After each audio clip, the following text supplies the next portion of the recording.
Hello भाई लोग, तो स्वागत है आपका हमारे अपने चैनल सिंप्लीफाइड साइंस बाय आकाश में। तो हमने हमारे पिछले लेक्चर में बात की थी about the refraction and refractive index. Okay, तो आज हम जिस ऑब्जेक्ट पर बात करने वाले हैं, it also works on the refraction of light पर। तो वो कौन सी ऑब्जेक्ट होती है? तो होती है लेंस। हाँ भाई, वही चीज जिसको लेकर हम हमारा भविष्य देखा जाता है। हम बोलते हैं अरे यार मेरे हाथ की रेखा है मेरी भविष्य बताएगी, तो वही वाला लेंस। ओके, तो अगर हम देखें तो लेंसेज जो होती है वो एक तरीके की ग्लास ऑब्जेक्ट्स होते हैं कि जिसके दोनों सरफेसेस जो होते हैं या तो कॉन्वेक्स होंगे या फिर कॉन्केव होने वाले हैं। तो हमारे सिलेबस में जो दो तरीके के लेंसेज के बारे में डिस्कस किया गया है वो है कॉन्वेक्स लेंस और कॉन्केव लेंस। अभी देखो, कॉन्वेक्स लेंस एक ऐसा लेंस होता है कि जिसके दोनों सरफेसेस ये बल्ज आउट होते हैं, मतलब बाहर की तरफ निकले होते हैं कुछ इस तरीके से। और अगर हम बात करें कॉन्केव लेंस की, तो उसके दोनों जो सरफेसेस होते हैं वो कर्व्ड इनवर्ड होते हैं, मतलब अंदर की तरफ गए हुए होते हैं। तो ये रहा कॉन्केव लेंस और ये है कॉन्वेक्स लेंस। अभी देखो, इन लेंसेज के नीचे एक अलग से कुछ नाम लिखे हुए दिखाई दे रहे। तो ये है कन्वर्जिंग लेंस और ये है डाइवर्जिंग लेंस। तो इस कन्वेक्स लेंस को कन्वर्जिंग लेंस क्यों कहा जाता है? तो देखो, जब भी किसी कॉन्वेक्स लेंस पर अगर पैरेलल बीम ऑफ लाइट आता है तो उसको रिफ्रैक्ट कर कर एक ही सिंगल पॉइंट पे उनको कन्वर्ज कर देता है, इसलिए इसको कहा जाता है कन्वर्जिंग लेंस। और इसको डाइवर्जिंग लेंस क्यों कहा जाता है? कि जब ऐसे किसी लेंस पर एक पैरेलल बीम ऑफ लाइट आता है तो after refraction it gets diverge, मतलब वो सारे जो रेज होते हैं वो डाइवर्ज हो जाते हैं, इसलिए इसको कहा जाता है डाइवर्जिंग लेंस। ओके, तो इसलिए इनको कन्वर्जिंग और डाइवर्जिंग कहा जाता है। कभी कभी क्वेश्चन भी पूछा जाता है 1 या 2 मार्क, अगर आपका नसीब काफी अच्छा हुआ तो ही इतना आसान सवाल पूछा जाएगा, अदरवाइज ये 7 या 8 का क्वेश्चन रहता है। ओके, तो अभी हम बात करते हैं कि कॉन्वेक्स लेंस और कॉन्केव लेंस इमेजेस कैसे फॉर्म करते हैं। तो देखो, अगर कॉन्वेक्स लेंस के सामने अगर कोई ऑब्जेक्ट को रखा जाता है, ओके, तो इस ऑब्जेक्ट से कई सारे जो रेज होते हैं वो इन लेंसेज की तरफ जाते हैं।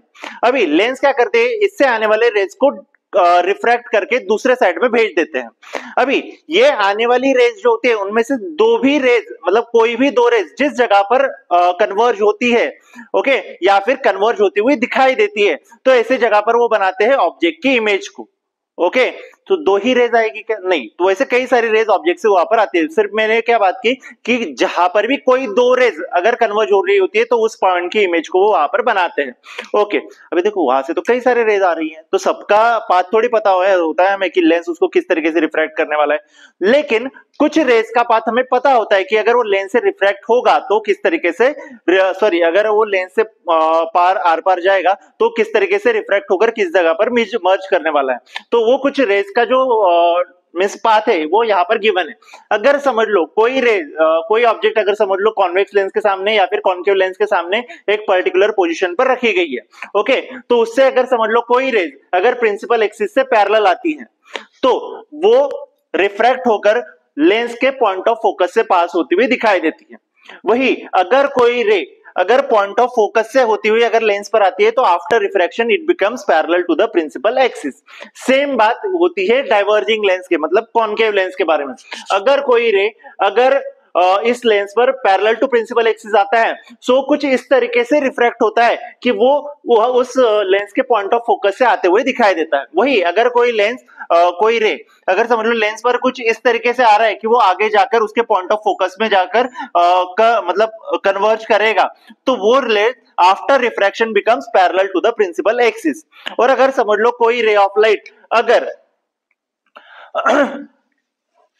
लेंस के, मतलब ऑब्जेक्ट से आने वाला कोई रे अगर लेंस के ऑप्टिकल सेंटर से पास होता है, so it passes without any deviation, मतलब वो किसी भी तरीके से डेविएट नहीं होने वाला है। सेम होता है कॉन्केव लेंस के रिगार्डिंग कि अगर कोई रे ऑब्जेक्ट से आने वाला अगर उसके पॉइंट ऑफ फोकस, सॉरी, उसके ऑप्टिकल सेंटर से जाएगा तो किसी भी तरीके से वो डेविएट नहीं होने वाला है। ओके, चलो आगे बढ़ते हैं। तो नेक्स्ट जो अभी देखो, अगर आप कॉन्केव लेंस के सामने अगर कोई ऑब्जेक्ट रखते हो ना तो उसके हमेशा एक वर्चुअल इमेज को फॉर्म करता है जो कि इरेक्ट होती है और डिमिनिश्ड होती है। लेकिन वही अगर हम बात करें कॉन्वेक्स लेंस के सामने, तो कॉन्वेक्स लेंस किस तरीके की इमेज बनाएगा ऑब्जेक्ट की, वो डिपेंड करता है कि वो कॉन्वेक्स लेंस के सामने किस जगह पर रखी हुई है, मतलब वो कितनी पास रखी गई है या फिर कितनी दूर रखी गई है, उस पे उसके अलग अलग तरीके की इमेजेस को फॉर्म करेगा।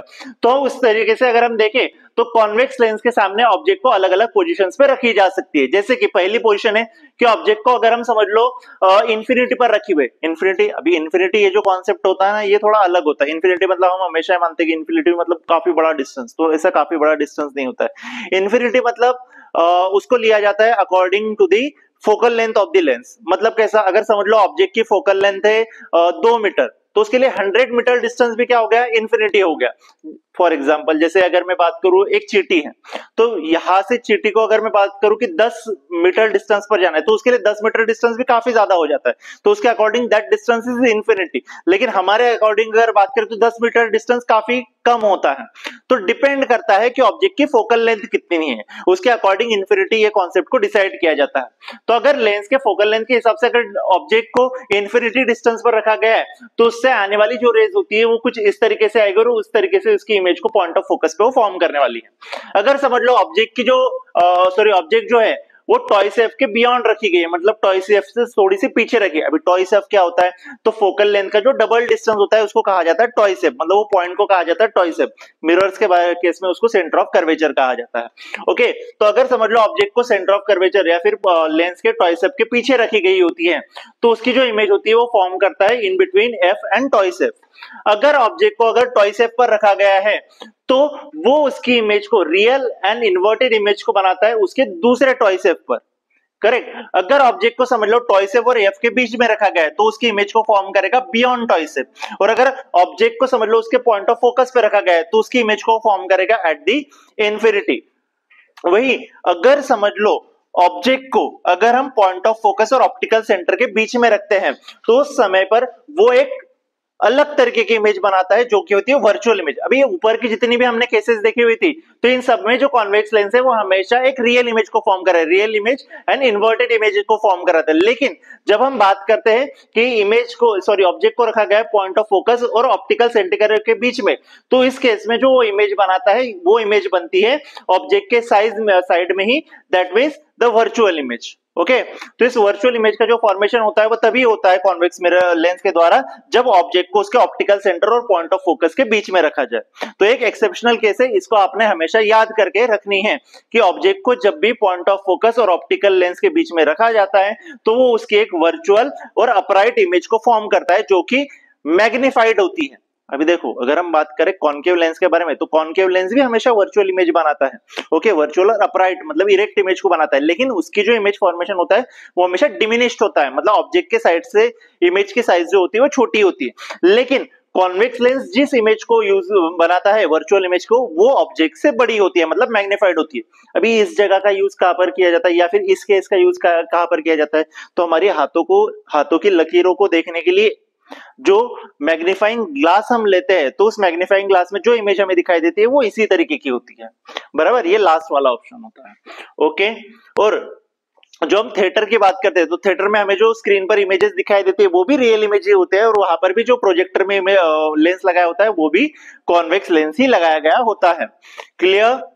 चलो, तो आगे हम बात करते हैं अबाउट द लेंस फॉर्मूला। तो लेंस फॉर्मूला बेसिकली होता क्या है, तो लेंस फॉर्मूला हमें बताता है relation between focal length, image distance and object distance. You मतलब वी मतलब होता है आपका इमेज डिस्टेंस, यू मतलब होता है आपका ऑब्जेक्ट डिस्टेंस, और एफ मतलब होता है आपका फोकल लेंथ। ओके, तो इन तीनों के बीच का जो रिलेशन होता है वो हमें देता है ये लेंस फॉर्मूला। हमने रिफ्लेक्शन के टॉपिक में मिरर फॉर्मूला भी पढ़ा हुआ होता है। अभी मिरर फॉर्मूला क्या होता है, तो देखो मिरर फॉर्मूला भी सेम, मिरर के फोकल लेंथ, उसके ऑब्जेक्ट डिस्टेंस और इमेज डिस्टेंस के बीच में हमें एक रिलेशन बताता है। लेकिन मिरर फॉर्मूला में क्या होता है कि ये जो रिलेशन होता है इसके बीच में यहाँ पर प्लस साइन आता है, और लेंस के केस में यहाँ पर आता है माइनस साइन। तो ये बात को हमेशा याद रखो कि लेंस फॉर्मूला और मिरर फॉर्मूला में क्या डिफरेंस है। तो मिरर फॉर्मूला आता है इन बीच में एक प्लस का साइन, और लेंस फॉर्मूला में आता है यहाँ पर माइनस साइन। ओके, फिर उसके बाद में एक टॉपिक आता है that is the magnification by the lenses. मतलब ऑब्जेक्ट से इमेज कितने गुना ज्यादा बड़ी होगी, तो उनके बीच का जो रेशो होता है इसी को कहा जाता है मैग्निफिकेशन, लीनियर मैग्निफिकेशन बोलते हैं यहाँ पर। ओके, तो लेंसेज की जो लीनियर मैग्निफिकेशन होता है वो होता है the ratio of height of image to the height of object is called as magnification. तो उसको हम लिख सकते हैं फॉर्मूला बेस पर that m is equals to hi upon H O. H I मतलब height of the image and H O मतलब height of the object. अभी मैग्निफिकेशन का और एक फॉर्मूला आता है, that is the ratio of image distance to the object distance is called as magnification. तो इसको हम लिख सकते हैं that m is equals to v upon u. अभी ये दो फॉर्मूलाज अगर यहाँ पर हमने पढ़ा है मैग्निफिकेशन बाय लेंसेज, वही अगर हम मैग्निफिकेशन ऑफ मिरर्स की बात करें तो मिरर्स के लिए ये वाला फॉर्मूला तो मिरर्स में भी सेम ही है, ओके जैसा लेंस में वैसे ही मिरर में। लेकिन अगर हम बात करें ये वाले फॉर्मूला के बारे में, ओके तो मिरर्स में जो ये फॉर्मूला होता है वो होता है m is equal to minus v upon u. तो यहाँ पर ये वाला जो फॉर्मूला होता है वो लेंस में अलग होता है मिरर से, ओके तो ये बात को आपने याद रखना है कि मिरर्स में जो होगा वो माइनस होगा मैग्निफिकेशन के फॉर्मूला में, और लेंस में माइनस नहीं होगा, मतलब प्लस साइन वहां पर होगा, that is m is equal to v upon u. अभी ये दोनों फॉर्मूलाज को अगर हम मर्ज करें तो हमें एक रिलेशन मिलता है, that is h i upon H o is equal to v upon u. Okay ये रिलेशन काफी ज्यादा काम में आने वाला है आपको आगे के एक मतलब न्यूमेरिकल्स को सॉल्व करने में। तो चलो बढ़ते हैं आगे इस पे बेस न्यूमेरिकल्स पे। ओके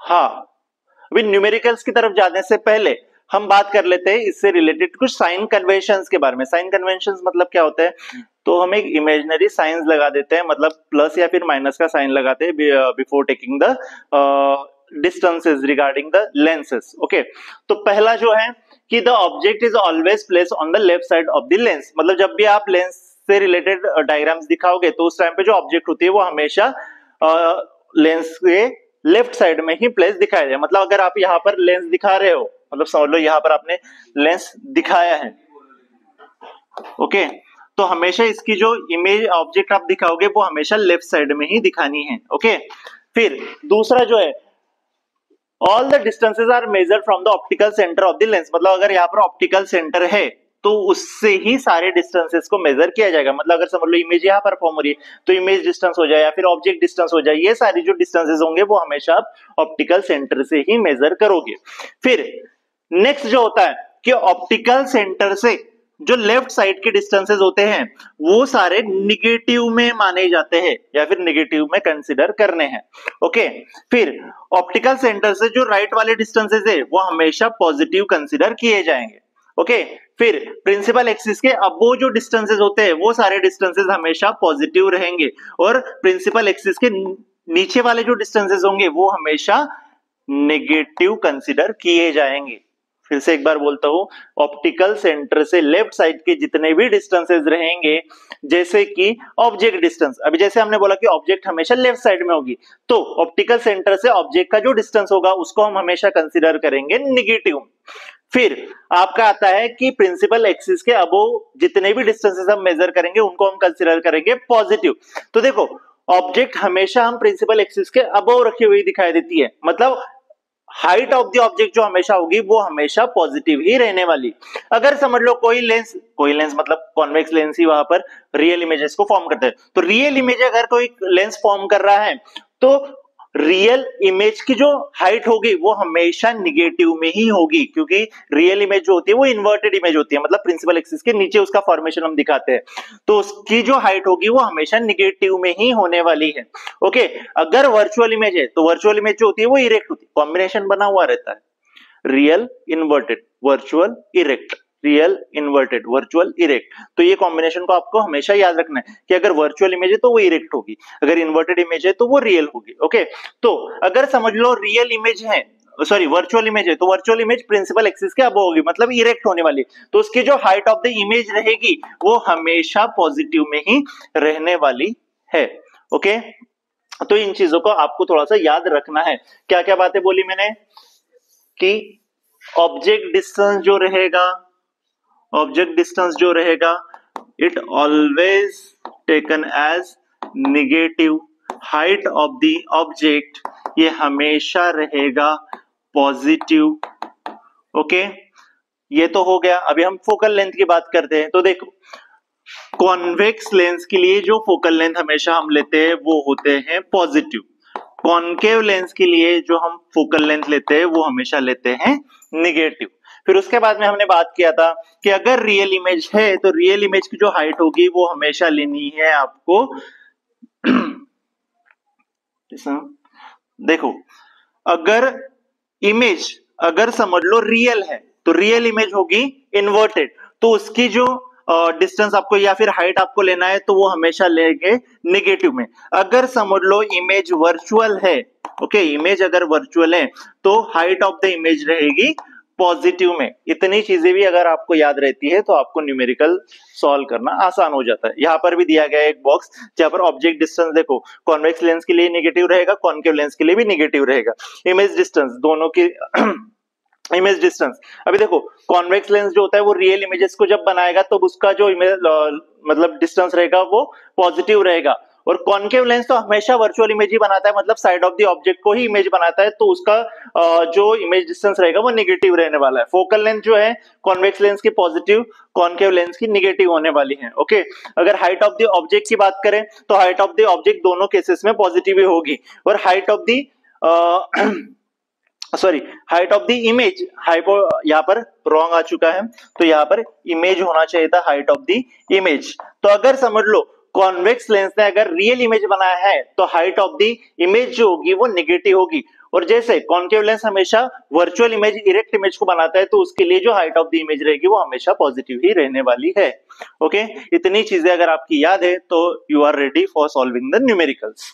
ओके, तो चलो अभी हम आगे बढ़ते हैं न्यूमेरिकल्स की तरफ। ओके, तो यहां पर एक न्यूमेरिकल दिया गया है, N object of height 10 centimetre is placed 25 centimetre away from the optical center of converging lens of focal length 15 centimeter. Calculate the image distance and height of the image. तो क्या क्या फाइंड आउट करना है आपको? Image distance find out करना है, मतलब आपको फाइंड आउट करना है v। ओके, और क्या फाइंड आउट करना है? हाइट ऑफ द इमेज, मतलब आपको फाइंड आउट करना है hi। ओके, ये दोनों वैल्यूज को आपको फाइंड आउट करना है। अभी सबसे पहले क्या लिख लो कि हमें इस गिवन न्यूमेरिकल में कौन कौन सी वैल्यूज दी गई है, मतलब गिवन आपको लिखना है। ओके, तो क्या दिया गया? An object of height 10 centimetre, मतलब ऑब्जेक्ट की हाइट है, height of the object HO is equals to 10 centimetre. Okay, is place 25 centimetre away from the optical centre, मतलब यहां पर गिवन है आपका U, that is object distance is 25 centimetre. Object को हमेशा रखा जाता है लेफ्ट हैंड साइड में, इसलिए यहां पर आएगा आपका नेगेटिव साइन। जैसे मैंने अभी थोड़ी देर पहले बोला कि ऑब्जेक्ट डिस्टेंस हमेशा नेगेटिव में लेना है, तो इसलिए यहाँ पर नेगेटिव साइन लगा है। ओके, और कोई गिवन है क्या वैल्यू? हाँ, फोकल लेंथ गिवन है, फोकल लेंथ है 15 सेंटीमीटर। अभी यहाँ पर कन्वर्जिंग लेंस है, कन्वर्जिंग लेंस मतलब कौन सा लेंस होता है? Convex lens. तो कॉन्वेक्स लेंस की जो फोकल लेंथ होगी वो हमेशा पॉजिटिव लेनी है, that's why we are taken it as a 15 centimetre. Okay, तो चलो अभी हमें क्या फाइंड आउट करना है? v फाइंड आउट करना है, तो पहले v फाइंड आउट कर लेते हैं। तो v कैसे फाइंड आउट करेंगे? तो देखो हमारे पास में एक रिलेशन था, ऑब्जेक्ट डिस्टेंस, फोकल लेंथ और इमेज डिस्टेंस से रिलेटेड। कौन सा रिलेशन है भाई वो? तो वो है लेंस फॉर्मूला। तो चलो हम लेंस फॉर्मूला से फाइंड आउट करते हैं ऑब्जेक्ट डिस्टेंस को। सो फ्रॉम लेंस फॉर्मूला, क्या है भाई lens formula? So that is 1/f is equals to 1/v minus 1/u। काफी लोग यहाँ पर ही कंफ्यूज हो जाते हैं कि भाई यहाँ पर माइनस है कि प्लस है। तो देखो अगर मिरर से, अगर न्यूमेरिकल में कहीं पर भी मिरर का जिक्र है तो वहां पर पॉजिटिव आ जाना चाहिए, कहीं पर भी लेंस का जिक्र है तो वहां पर निगेटिव आ जाना चाहिए। ओके, तो ये बात को आपको ख्याल रखना है।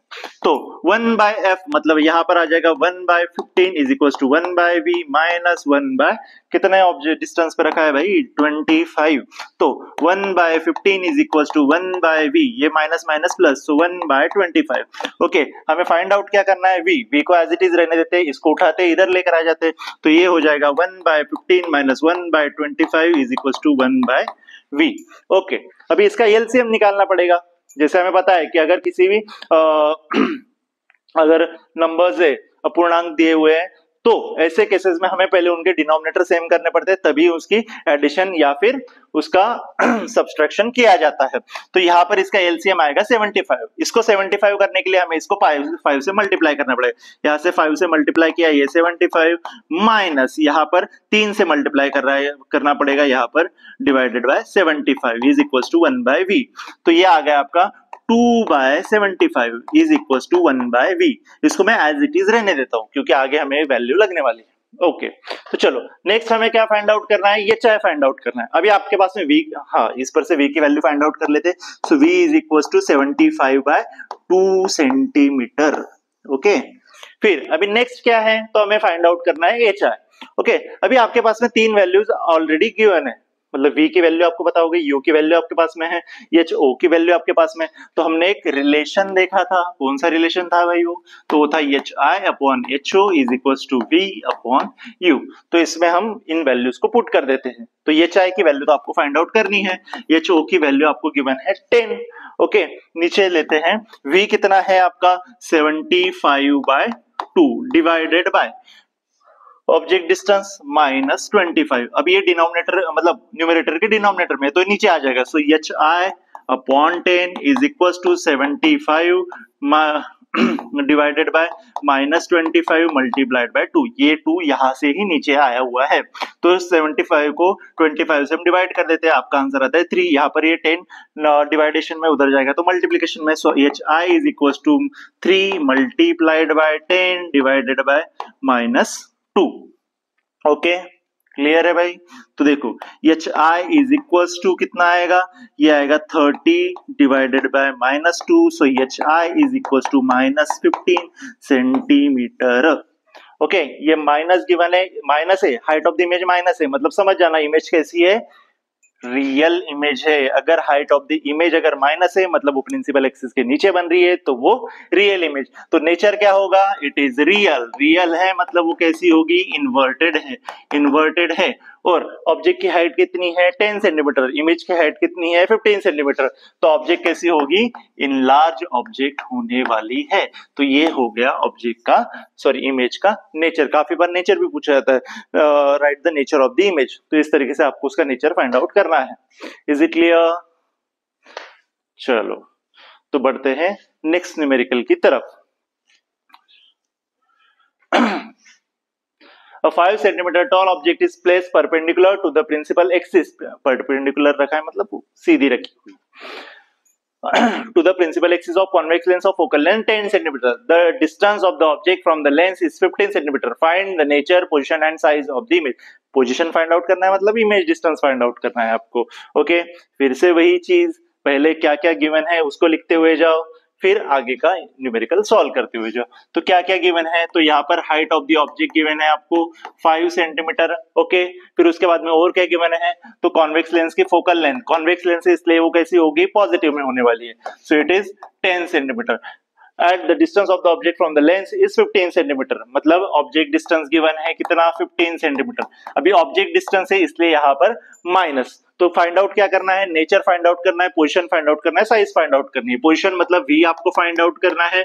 ओके फिर उसके बाद में h आई फाइंड आउट करना है और उसका नेचर फाइंड आउट करना है। नेचर लास्ट में नहीं निकाला क्या हमने, तो वैसे ही नेचर को फाइंड आउट करना है। ओके तो चलो फिर से वही लेंस फॉर्मूले पर जाएंगे।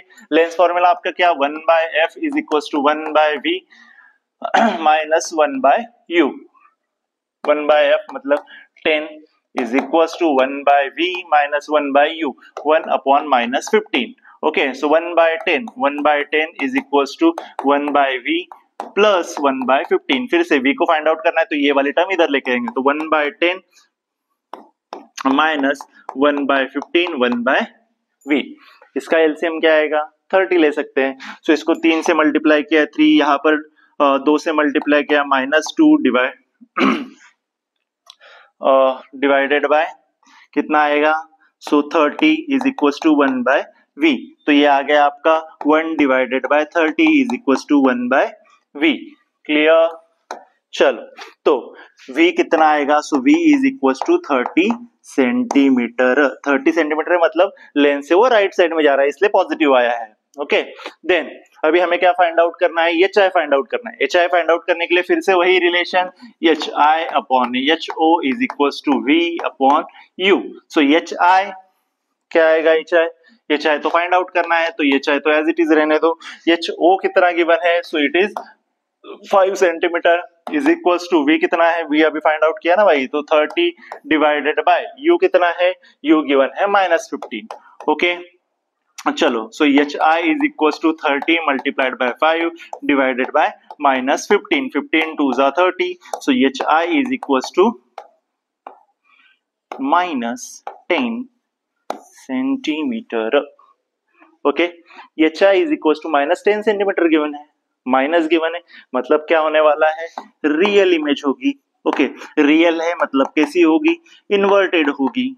ओके, और डिमिनिश्ड है कि इनलार्ज है, वो कैसे पता चलेगा, तो देखो ऑब्जेक्ट की साइज कितनी है 5 सेंटीमीटर, इमेज की साइज कितनी है माइनस 10 सेंटीमीटर, मतलब वो होगी इनलार्ज्ड इमेज। तो ये मिल गया आपको उसका nature. So image will be real, inverted and enlarge. Okay, समझ में आया? होप आपको ये न्यूमेरिकल समझ में आया होगा। ओके, तो चलो बढ़ते हैं नेक्स्ट न्यूमेरिकल की तरफ। ये सारे एक जैसी हैं न्यूमेरिकल्स, तो आसान हो जाते हैं सॉल्व करने में। ओके, अभी ये थोड़ा सा अलग सा है। ओके, तो देखो यहाँ पर determine how far an object must be place in front of a converging lens of focal length 10 centimetre in order to produce an erect image of the linear magnification. मतलब आपको यहाँ पर फाइंड आउट करना है u. Okay, अभी u find out करना है, लेकिन यहाँ पर तो फोकल लेंथ ही गिवन है, सिर्फ ऑब्जेक्ट डिस्टेंस और इमेज डिस्टेंस गिवन नहीं, तो ऑब्जेक्ट डिस्टेंस फाइंड आउट कैसे करेंगे, लेकिन आपके पास में एक मैग्निफिकेशन का दिया। देखते हैं आगे कैसे सॉल्व करना आता है। पहले जो गिवन है उन सबको लिख लेते हैं। तो गिवन क्या क्या है आपको, linear magnification of 4। Okay, and erect image है, मतलब मैग्निफिकेशन आपका रहेगा प्लस में। हाँ, ये चीज भी नोटिस करना है, अगर इरेक्ट इमेज दिया गया है तो मैग्निफिकेशन प्लस में लेना है, और अगर रियल इमेज अगर इन्वर्टेड इमेज बोला है तो मैग्निफिकेशन ये निगेटिव में लेना है। क्यों लेना है, हमारे पास में रेशो होता है ना मैग्निफिकेशन का, m is equal to h i upon H o. अगर समझ लो अगर ऑब्जेक्ट रियल है मतलब इन्वर्टेड है, तो उस टाइम पे एच आई आपका माइनस हो जाता है, तो मैग्निफिकेशन की वैल्यू आपकी निगेटिव में चली जाती है। वही अगर समझ लो ऑब्जेक्ट, अगर समझ लो इमेज जो है वो अगर इरेक्ट है मतलब वर्चुअल इमेज है, तो इस टाइम पे दोनों वैल्यू जो है पॉजिटिव, क्योंकि एच तो हमेशा पॉजिटिव ही होने वाला है। तो समझ लो रियल इमेज अगर होगी, रियल इमेज अगर है तो मैग्निफिकेशन आपका बन जाता है निगेटिव, और अगर समझ लो वर्चुअल इमेज है, वर्चुअल इमेज अगर है तो मैग्निफिकेशन आपका हो जाता है पॉजिटिव। ये बात याद रखनी है। ओके, चलो, तो यहां पर इरेक्ट इमेज है मतलब आपका मैग्निफिकेशन हो जाएगा, मैग्निफिकेशन हो जाएगा आपका +4। ओके, और क्या गिवन है, एफ गिवन है। एफ कितना है आपका 10 सेंटीमीटर। ओके, अभी u कितना है आपका, u तो आपको फाइंड आउट करना है, v गिवन नहीं है, तो अभी कैसे करेंगे, तो देखो अभी मैग्निफिकेशन और ऑब्जेक्ट डिस्टेंस से रिलेटेड कोई फॉर्मूला है क्या अपने पास में, तो हाँ है ना, that is magnification is equal to v upon u। चलो मैग्निफिकेशन की वैल्यू डाल देते हैं, that is 4। Okay, so v upon u दोनों भी फाइंड, तो हम इससे एक रिलेशन बना देते हैं that v is equal to 4u। ये यहाँ पर बस इसको मल्टीप्लीकेशन के लिए लेके आ गए हम। ओके, तो इसको इक्वेशन नंबर 1 दे देते हैं। ओके, तो चलो अभी यही वैल्यूज को यूज करते हैं, u v की जगह पर हम 4u यूज करते हैं, और ऑब्जेक्ट डिस्टेंस है उसको एज ए u कंसीडर कर लेते हैं। ओके, तो फोकल लेंथ तो ऑलरेडी आपको गिवन है, तो चलो फिर से lens formula 1/f is equal to 1/v minus 1/u। तो f मतलब कितना 1/10 इज इक्वल टू v की जगह पर क्या लेना है हमको 4u माइनस 1/u। ओके, तो इसका एलसीएम क्या आएगा अभी 4u, इसको 4u करने के लिए इसको 4 से मल्टीप्लाई करना पड़ेगा। So 1/10 is equal to 1/4u minus 4/4u, दोनों को 4 से मल्टीप्लाई कर दिया। सो 1/10 1 माइनस 4 तो क्या आएगा -3, सो -3 अपॉन 4u। अभी नेक्स्ट क्या रहेगा, ये 4 इधर चला जाएगा, 10 इधर चला जाएगा, सो 4u इज इक्वल टू, ये इधर गया कितना होगा भाई, तो ये हो जाएगा आपका -30, ये इधर 10 इधर मल्टीप्लिकेशन में चला गया ना, तो ये -30, और ये 4u इधर आ गया, तो ये 4u एज इट इज। तो हमें फाइंड आउट क्या करना है अभी, u की वैल्यू फाइंड आउट करनी है। सो u इज इक्वल टू -30/4, कितना आएगा भाई value, so u will be कितना 7.5, 7.5 क्या मीटर की सेंटीमीटर, दैट इज सेंटीमीटर। तो u की वैल्यू आपकी आ गई minus 7.5 centimetre. Is it clear? Okay क्या किया है फिर से एक बार डिस्कस करते हैं। यहाँ पर हमने मैग्निफिकेशन का फॉर्मूला यूज किया है because we have to find out the relation between magnification and object distance, so that is v upon u। तो हमने मैग्निफिकेशन की वैल्यू हमने दी गई है 4, तो 4 को पुट किया, वहां पर से हमने रिलेशन निकाला that v is equal to 4u। फिर लेंस फॉर्मूला से हमने फाइंड आउट किया u की value that is -7.5 centimetre. Okay चल, किसी को स्क्रीनशॉट निकालना है तो निकाल लो। चलो बढ़ते आगे दूसरे न्यूमेरिकल की तरफ। ओके तो नेक्स्ट न्यूमेरिकल है, सेम इसी तरीके का न्यूमेरिकल है, एक बार स्क्रीनशॉट लेकर रखो।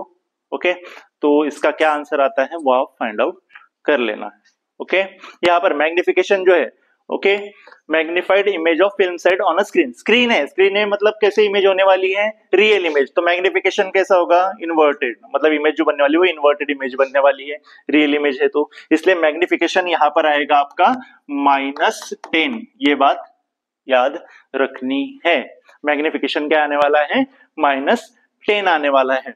ओके और फोकल लेंथ आपको गिवन है f इज इक्वल टू कितना, सो ये है 20 सेंटीमीटर। ओके तो बस ये वैल्यूज को पुट करके जैसे पिछला न्यूमेरिकल सॉल्व किया था उसी तरीके से आगे ये वाला न्यूमेरिकल भी आपको सॉल्व करना है। स्क्रीनशॉट लेकर रख दो, सॉल्व करके कमेंट में इसका आंसर आप दे देना। ओके चलो तो आगे बढ़ते हैं।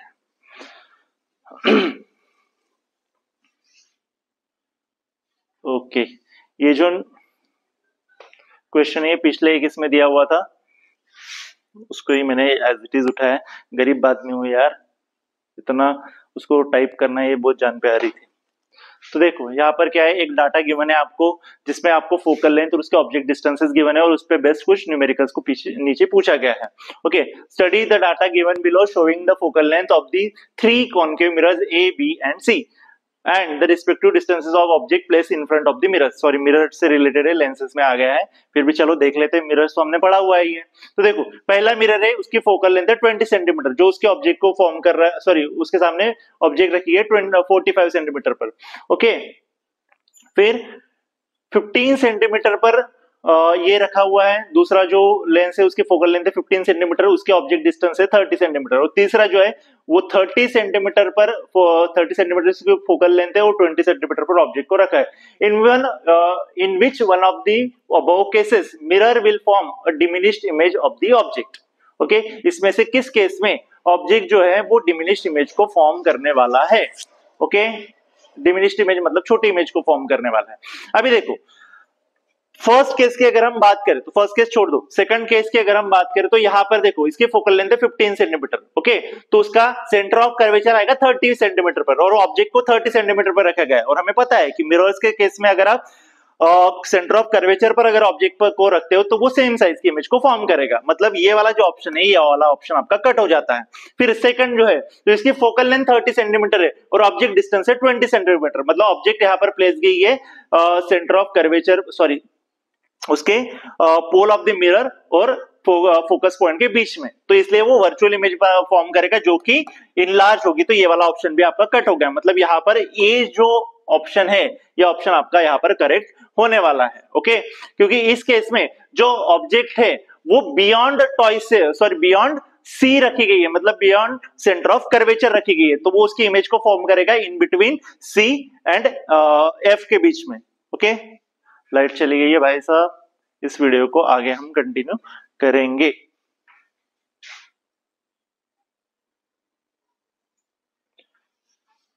चलो तो भाई लोग आपको जो प्रॉब्लम आया उसके लिए हमें काफी बड़ा खेद है। Okay sorry for that. तो फिर से वही से शुरू करते हैं। तो देखो पहला हमने सॉल्व किया है कि पहले केस में वो डिमिनिश्ड इमेज को फॉर्म करेगा। अभी इस पे दूसरा क्वेश्चन जो है list 2 properties of the image formed in case 2। तो जैसे बी जो केस 2 है उससे रिलेटेड आपको इमेज की कैरेक्टरिस्टिक को बताना है। जैसे मैंने आपको बोला कि अगर ऑब्जेक्ट को उसके सेंटर ऑफ कर्वेचर पर अगर रखते हैं, मिरर के सेंटर ऑफ कर्वेचर पर अगर रखते हैं तो वो सेम साइज की रियल इमेज को फॉर्म करता है। तो दो उसके कैरेक्टरिस्टिक्स हम क्या लिख सकते हैं, तो पहली कि ऑब्जेक्ट जो इमेज रहेगी वो same size of the object रहेगी, same size of the object. Then second वो इन्वर्टेड इमेज रहेगी, सॉरी इन्वर्टेड इमेज रहने वाली है। और तीसरा वो रियल इमेज है, इन्वर्टेड है मतलब वो रियल इमेज होने वाली है। तो चलो 2 पूछी थी, 3 लिख दिया। Okay, what is the nature and size of the image form by mirror C. Okay, what is the nature and size of the image form by mirror C. तो जैसे हमने बात किया कि सी जो है, तो यहाँ पर फोकल लेंथ है 30 सेंटीमीटर, ऑब्जेक्ट रखी गई है 20 सेंटीमीटर पे, मतलब ऑब्जेक्ट जो है वो सेंटर ऑफ ऑप्टिकल, यहाँ पर लेंस किधर आ जा रहा है भाई, तो यहाँ पर जो ऑब्जेक्ट रखी गई है वो पोल ऑफ द मिरर और उसके पॉइंट ऑफ फोकस के बीच में रखी गई है। तो ऑब्जेक्ट जो इमेज बनाएगा, जो मिरर इमेज बनाएगा, वो जो रहेगी वो रहेगी virtual, erect and enlarge. Okay, virtual, erect and enlarge. Okay, अभी इसकी रे डायग्राम निकालनी है, तो रे डायग्राम कैसे निकालोगे आप, तो देखो चलो रे डायग्राम निकाल के दिखाता हूं। मिरर है, किसी भी लेंस मिरर की अगर आपको रे डायग्राम निकालनी है तो सबसे पहले तो मिरर को दिखाओ। ओके, मिरर को दिखाओ, उसके बीच से जाने वाला रेज प्रिंसिपल एक्सिस को दिखाओ। यहाँ पर आ गया आपका पोल ऑफ द मिरर, यहाँ पर ये डिस्टेंस पे आ गया आपका पॉइंट ऑफ फोकस, और यहाँ पर आ गया आपका सी। ओके, यहाँ पर आपकी ऑब्जेक्ट, तो ऑब्जेक्ट से पहला जो रे हम जाते हुए दिखाने वाले वो है parallel to the principal axis, तो जाते समय हो जाएगा पॉइंट ऑफ फोकस से। फिर दूसरा जो रे है वो रे हम दिखाते हैं कि वो उसके पोल पर ही स्ट्राइक कर रहा है, तो जाते समय कुछ इस तरीके से। अभी ये दोनों जो रेज है वो एक दूसरे से डाइवर्जिंग है, तो इन रेज को ही हम आगे एक्सटेंड करेंगे और जहां पर मीट करते हुए दिखाई देंगे वहां पर वो फॉर्म करेंगे इमेज ऑफ द ऑब्जेक्ट, कुछ इस तरीके से। तो ये रे डायग्राम आप वहां पर दिखा सकते हो। क्लियर? ओके, चलो बढ़ते हैं नेक्स्ट न्यूमेरिकल की तरफ। ओके, मुझे पता है काफी लेंदी वीडियो बन गया है, लेकिन इंपॉर्टेंट है तो इसलिए सॉरी, हम उस पर कुछ नहीं कर सकते हैं। ओके, अरे यार चलो बढ़ते हैं। अभी लेंस पर ही बेस्ट एक नेक्स्ट न्यूमेरिकल लेते हैं हम। ओके, ये भी मिरर का ही है। ओके, ये वाला है, आज ही भेजा था, मेरे एक स्टूडेंट है उसने भेजा हुआ था ये न्यूमेरिकल, तो उसको सॉल्व करते हैं। The diagram given below shows an object O and its image I without actually drawing the ray diagram. State the following type of the lens. अभी देखो यहाँ पर ये लेंस दिया गया है, जो स्क्वायर दिया गया है वो एक तरीके का लेंस है। तो यहाँ पर पूछा क्या गया है कि ये कन्वर्जिंग लेंस है कि डाइवर्जिंग लेंस है। अभी ये कैसे फाइंड आउट करेंगे, तो देखो अगर ये कोई लेंस है तो यहाँ पर देखो ऑब्जेक्ट को रखा गया है उसके पॉइंट ऑफ फोकस और ऑप्टिकल सेंटर के बीच में, और वो इसकी एक इरेक्ट इनलार्ज इमेज को फॉर्म कर रहा है। अभी देखो वहां पर अगर कोई डाइवर्जिंग लेंस होता था तो हमने बात किया है कि डाइवर्जिंग लेंस मतलब कॉन्केव लेंस जो होता है वो हमेशा छोटी इमेज को फॉर्म करता है, डिमिनिश्ड। यहाँ पर इमेज कैसी है, बड़ी है, मतलब सिंपल सी बात है यार, वो होगा कन्वर्जिंग लेंस। ओके, क्योंकि इमेज साइज जो है वो ऑब्जेक्ट साइज से ज्यादा है, मतलब वो इनलार्ज है। Name 2 optical instruments where such an image is obtain. Okay, ऐसी इमेजेस को किस ऑप्टिकल इंस्ट्रूमेंट्स में यूज किया जाता है, बोला ना हाथ की रेखाएं देखने वाला। ओके, तो उसमें मैग्नीफाइंग ग्लास, और दूसरा होता है वो जो वॉच मेकर्स होते हैं। ओके, तो उनके पास में एक इंस्ट्रूमेंट होता है जो आंख में लगाकर उसमें देखते हैं, तो वहां पर भी इस सेम तरीके का ही इंस्ट्रूमेंट में इस तरीके की केस को यूज किया जाता है।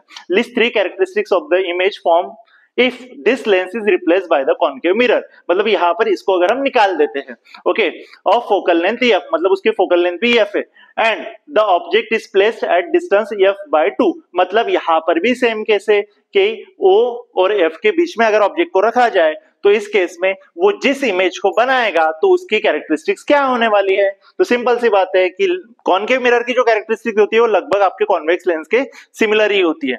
तो अगर ऑब्जेक्ट को अगर आप पोल ऑफ द मिरर और उसके पॉइंट ऑफ फोकस के बीच में रखोगे तो वो भी same virtual, erect and enlarge image को ही फॉर्म करेगा। ओके, क्लियर है? तो होप सो कि आपको वीडियो अच्छा लगा होगा। अगर अच्छा लगा है तो लाइक करें, शेयर करें, कमेंट करें और सब्सक्राइब करें। Thank you.